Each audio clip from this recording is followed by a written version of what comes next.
독립은 옛말이다. 미국의 부모 10명 중 6명이 성인 자녀를 재정적으로 지원하고 있다는 얘기인데요. 독립이 웬 말이냐 뭐 이런 얘기겠죠. 그래서 미국의 성인 자녀들이요, 부모로부터 재정적 지원을 받는 기간이 점점 더 늘어나고 있다라는 그런 월스트리트 저널의 기사인데요. 자녀의 얼굴이 굉장히 많은 걸 표정이 보여주는 것 같습니다만, 한 여론조사 업체가요, 실시한 조사를 같이 공개하면서 지난해 부모의 거의 60%에 달하는 사람들이 35세 이하의 젊은 성인 자녀들에게 재정적으로 도움을 어떤 식으로든 줬다라는 그런 내용을 보도했습니다. 이 부모의 재정 지원을 받은 여러 성인 자녀들이요, 이 돈을 주로 통신비나 이 넷플릭스 같은 스트리밍 서비스 구독 비용으로, 말하자면 일상적인 가계 지출로 사용했다라는 건데요. 또 이들 중에 7%에 달하는 사람들은요, 렌트비요, 이 주거 임대료를 또 지원받았다라고도 하네요. 그래서 CNN에서도요, 비슷한 그런 얘기를 다뤘는데요. 특히 이러한 이 재정적인 지원이 20대, 30대에도 계속 이어지고 있다, 계속되고 있다라는 그런 얘기 있죠. 20대, 30대라는 거, 이 late 20s니까 20대 후반, 30대까지 간다라는 얘기니까요. 그래서 이번 조사 대상이었던 18세부터 35세까지 성인 자녀 집단에 대해서 뭐 당연한 얘기겠지만, 뭐 나이가 많을수록 뭐 독립을 이루는 그 대답은 더 높게 나왔다라고 합니다. 뭐 다행이라면 다행이죠. 그럼에도 불구하고 높은 층에 속하는 이 30세에서 34세 자녀들 가운데에도 여전히 부모의 도움을 받고 있다라는 응답이요, 얼마나 됐을 것 같으세요? 3분의 1에 달한다라고 하네요. 그리고요, 또한 부모와 같이 거주하는 그런 자녀의 비율도 늘었다라고 하는데요. 25세 이하 성인 자녀 가운데 57%, 거의 60% 육박하는데 부모와 함께 거주한다. 이게 정말 그런지 모르겠는데 뭐 그게 조사 결과라고 하니까요. 과거 대비 현저히 올라간 수치라고 하네요. 이에 대해서 월스트리트 저널은요, 미국이, 글쎄요, 제가 이걸 보면서 미국이 원래부터 이랬었나 싶긴 한데, 뭐 한국은 전통적으로 그래 왔습니다만, 젊은 세대일수록 이 결혼, 뭐 취업과 같이 말하자면 성인으로 인정받는 그런 시간이 점점 늦어지면서 부모의 재정적인 지원을 받는 기간이 길어지고 있다라고 분석했습니다. 또 하나는 이제 특이사항으로요, 이제 이와 함께 부모 세대가 현저히 자녀 세대보다 더 잘 사는 그런 부유한 상태이다 보니 그만큼 부모가 자녀를 지원할 능력과 이유가 많아진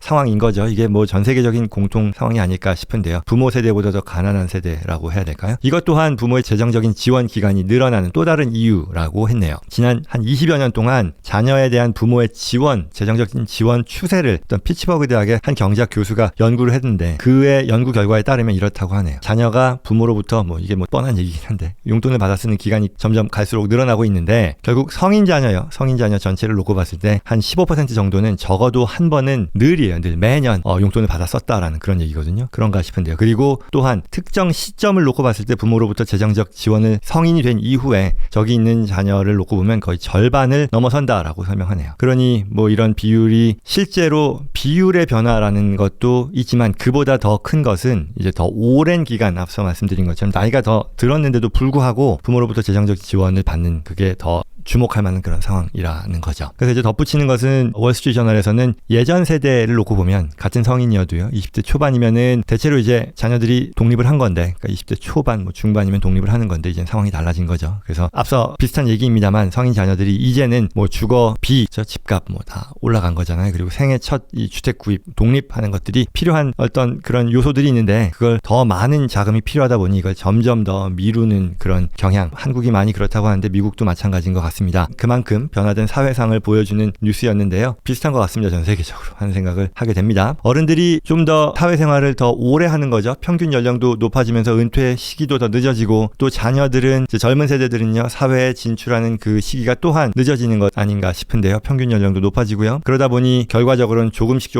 모든 트렌드가 평균 연령이라는 면에 있어서 더 올라가고 늦어지는 거 아닌가 싶습니다. 이게 뭐 그 주제로 얘기한 그런 기사는 아니겠습니다만, 뭐 어르신분들, 특히 이제 나이 들어가는 그런 사람들이 좀 더 자신감을 가지고 이제 늦었다 생각하지 않고 계속해서 적극적인 사회생활을 하라는 뜻이 아닐까라는 그런 생각도 드는데요. 관련해서 제가 한국의 어떤 유명한 중년의 여성 인플루언서가 계시는데, 그분이 최근에 이런저런 얘기하는 걸 보니까 이제는 자기 나이에서 20세 정도를 빼면 과거 한 20-30년 전의 그 기준에서의 사회에서의 인정받는 나이였다라고 하네요. 그러니까 뭐 지금의 70세는 과거의 50세, 뭐 이런 얘기겠죠. 저는 그렇게 보면 20대네요. 20대. 네, 아주 좋습니다.